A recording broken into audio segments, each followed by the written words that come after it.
Hello, welcome to my channel teach to each. तो आज हम बात करेंगे कि एक्सेल में डेटा डिफ का फॉर्मूला कैसे यूज होता है। तो चलिए सीधा अपना डेटा की ओर चलते हैं। तो सबसे पहले मैं आपको बता दूं कि डेटा डिफ दो वर्ड को मिलके बना है, डेट एंड डिफ। ओके, और ये करता क्या है, किसी भी दो डेट्स के बीच का डिफरेंस निकाल के आपको देता है आपकी रिक्वायरमेंट के हिसाब से। आप चाहते हैं कि डेट तो डेट निकलेगा, आप चाहते हैं मंथ तो मंथ आएगा, आप चाहते हैं ईयर तो ईयर आएगा।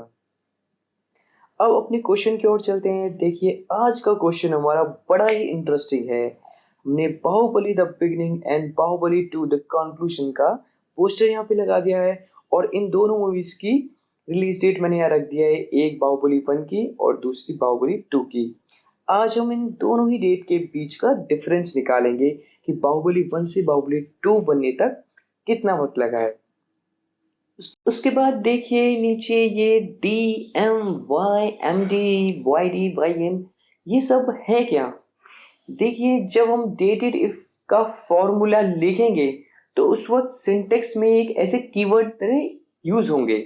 अगर हम डी लिखेंगे तो हमें डेज में डिफरेंस मिलेगा, अगर हम एम लिखेंगे तो हमें मंथ्स में डिफरेंस मिलेगा, अगर हम वाई लिखते हैं तो हमें ईयर्स में डिफरेंस मिलेगा। जब हम एम डी लिखते हैं तो हमें डेज में डिफरेंस मिलेगा मगर मंथ्स और ईयर्स को हटा के।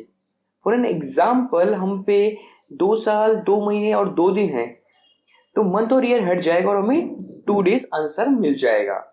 उसी तरीके से जो वाई डी है ये हमें डेज में डिफरेंस तो देगा मगर ईयर्स को हटा के। मान लीजिए मुझ पे 5 साल और 2 दिन है तो 5 ईयर्स रिमूव हो जाएंगे और सिर्फ 2 डेज आंसर में आएगा। उसी तरीके से वाई एम, इसमें क्या होता है कि मंथ्स में हमें डिफरेंस मिलता है। जैसे 2 साल हम पे और 5 महीने हैं तो 2 साल रिमूव हो जाएगा और 5 महीने में आंसर में मिलेगा। ओके, तो देखिए अब हम सीखते हैं कि इसका सिंटेक्स कैसे निकालते हैं। तो सबसे पहले डी वाला हम एग्जांपल लेंगे। तो इसमें हम लिखते हैं इक्वल टू डेटेड इफ। तो इसमें मैं एक और चीज बता दूं, जैसे मैं यहाँ पे डेटेड इफ लिख रहा हूँ तो कोई और जो फॉर्मूला होता है वो ऑटोमेटिकली अपने आप आ जाता है, मगर डेटेड इफ एक्सेल का एकमात्र ऐसा फॉर्मूला है जो कि इनबिल्ट तो है मगर दिखाई नहीं देता है। तो इस वजह से हमें पूरा लिखना पड़ता है और ब्रैकेट में खुद ओपन करना पड़ता है। तो देखिए मैंने ब्रैकेट ओपन कर दिया है, तो इसमें सबसे पहले हम पुरानी डेट लेंगे। तो ये मैं इसको सेलेक्ट कर लेता हूँ। इसके बाद कॉमा, इसके बाद हम नई वाली डेट जो करंट में है या करंट के सबसे नजदीक डेट है। ओके, उसके बाद हम कॉमा लिखेंगे।